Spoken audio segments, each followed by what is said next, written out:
Summary of Capture or Kill, a Mitch Rapp novel by Bentley. Chapter 1. Mitch Rapp, a seasoned CIA operative and professional killer, sat at a table in the outdoor courtyard of Sunrise Cafe in Islamabad, sipping an espresso and pretending to read a newspaper. It was a trendy, popular spot, filled with wicker furniture and hanging plants, where the affluent came to enjoy the evening. Despite the cooling fans providing a breeze, the night air was heavy and oppressive, clinging like a damp blanket. But the mugginess wasn't what made the woman across the patio shiver. The muscular Pakistani man sitting beside her had just grabbed a chair from Rapp's table without asking, dragging it noisily across the astroturf-covered concrete. His brashness made his date, a brunette in a robin egg blue shalwar kameez, uncomfortable. She frowned at her boyfriend's rudeness, but said nothing. It wasn't the humidity making her feel uneasy. It was the man seated at the table across the way. There was something about Rapp, though she couldn't have said what it was. He hadn't reacted when her boyfriend took the chair, didn't even glance up from his newspaper. But she felt it. That presence, that unsettling sense that something wasn't right. The man, with his olive skin and hair just beginning to gray at the temples, could have been mistaken for any number of nationalities. His tailored linen slacks, sport coat, and open-collared silk shirt gave him a European flair. Even when he looked up, his expression was neutral, but his eyes, that black, emotionless stare, sent a chill down her spine. "Sorry," she mouthed to him across the patio, a reflex more than anything. The man, Rapp, held her gaze for a moment before offering a slight, slow nod. It was enough to make her stomach flutter, and she looked away, unsettled. "Sorry for what?" her boyfriend scoffed, completely unaware of the undercurrents of tension around them. "Him? He's nothing." The woman forced a smile. "I'm sure you're right," she said, though she didn't believe it. Her boyfriend was not right. Mitch Rapp was anything but nothing. In fact, Rapp was a highly trained and deadly operative, currently in the middle of a critical mission. The Pakistani businessman who had just parked his car a few blocks away, known to the CIA as Fairbanks, was Rapp's target.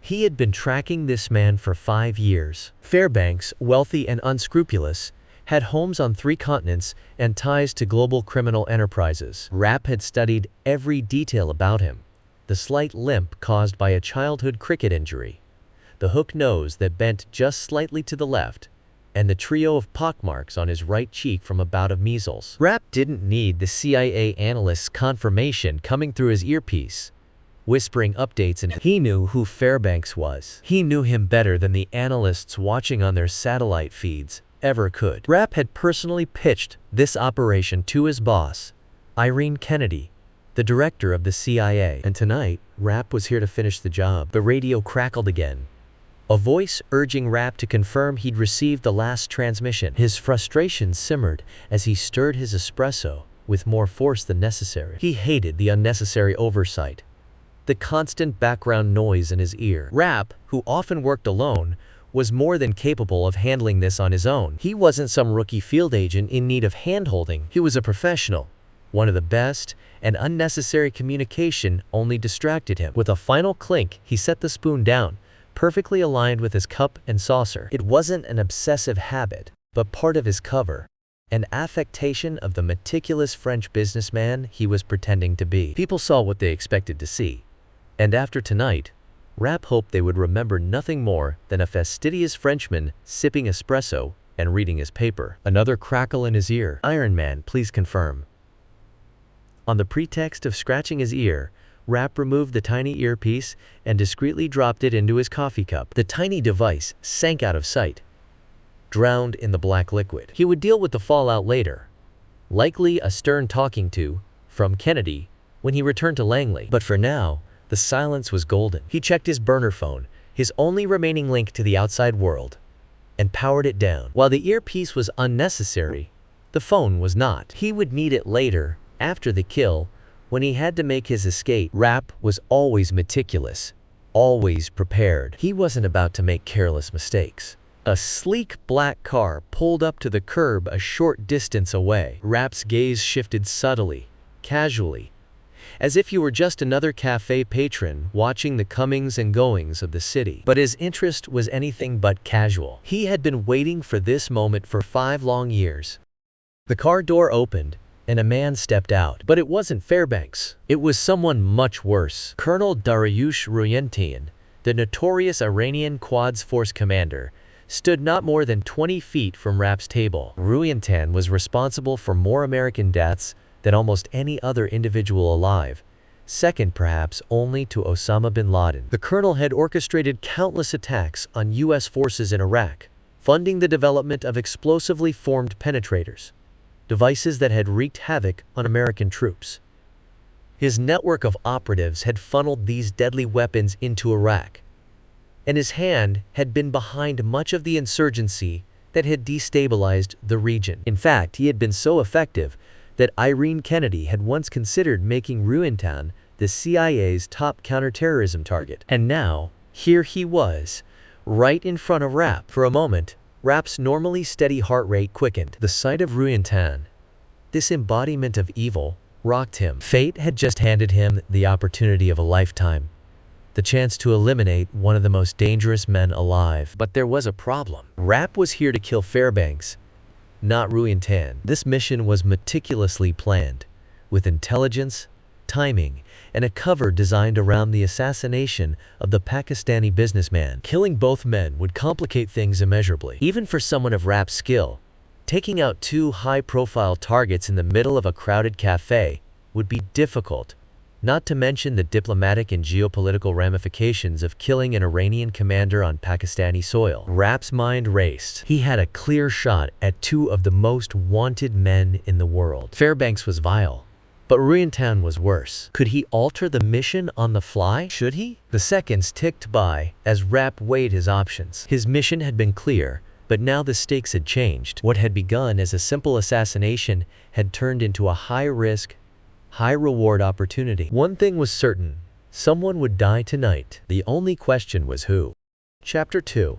Mitch Rapp sat calmly at an outdoor cafe in a bustling European city, observing the scene with the detachment of someone who had spent his life mastering the art of violence. Dressed like a well-heeled Frenchman, Rapp exuded the kind of refined indifference that suited his cover as a businessman. The people around him saw nothing more than a man enjoying his evening espresso, casually flipping through a newspaper. But beneath the facade, his mind was as sharp as a blade, constantly assessing the situation, particularly the group that had just entered the cafe. Rapp's attention zeroed in on an Iranian colonel and his protective detail as they made their way into the cafe's outdoor seating area. The colonel was surrounded by 6 men, each moving with precision and purpose, their cold eyes and disciplined demeanor marking them as professionals.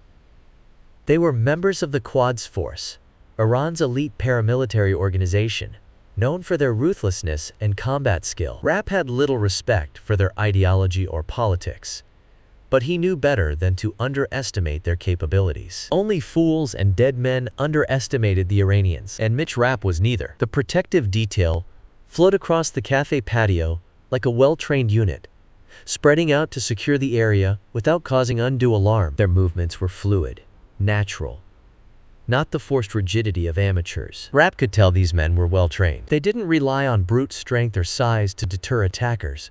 They relied on their skills, discipline, and the quiet threat they projected through their sheer presence. These weren't the type of bodyguards who would scare off drunks in a bar.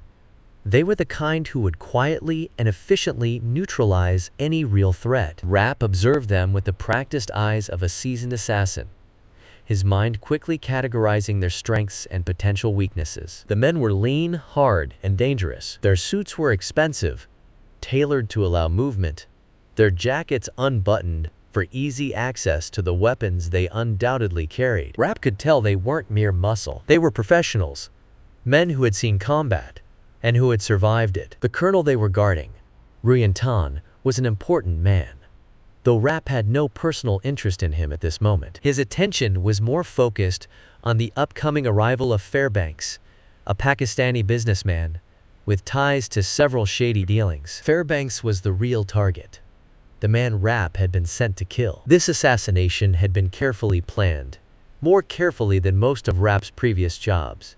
Killing someone on the streets of an ally's capital city was never a simple task, and this particular mission required a degree of subtlety that didn't often suit Rapp's usual style. But subtlety was necessary. Fairbanks needed to die in a way that left no doubt about the message being sent, but with enough ambiguity about the identity of the perpetrators to allow the Pakistani government plausible deniability. It was the kind of delicate balance that Rapp had become accustomed to over the years, and though he preferred more direct methods, he understood the need for this kind of precision. As Rapp casually scanned his surroundings, pretending to be absorbed in his newspaper, he noticed one of Ruyan Tan's bodyguards approaching. The man was lean but solid, his body language suggesting he was more than just a pretty face in a suit. His nose had been flattened, likely from boxing, and his knuckles bore the scars of countless fights. He had the look of a seasoned fighter, someone who knew how to handle himself in close combat. His posture was respectful,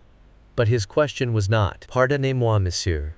Aidez-moi, s'il vous plaît," the guard said in accented French, his tone polite but firm. Rapp glanced up briefly from his newspaper, noting the man's stance. He was standing at a respectful distance, but his posture suggested that the question was more of a formality than a genuine request. The bodyguard's eyes were cold, calculating, assessing Rapp, just as Rapp was assessing him. This was not a man to be taken lightly. Rapp decided to test him. "Non," Rapp replied curtly, turning the page of his newspaper and returning his attention to it. His body language conveyed utter disinterest, though inside he was alert, every muscle primed and ready for action. He had been in this situation countless times before, and though his outward appearance was relaxed, his mind was racing. Fairbanks was due to arrive at any moment, and the timing had to be perfect.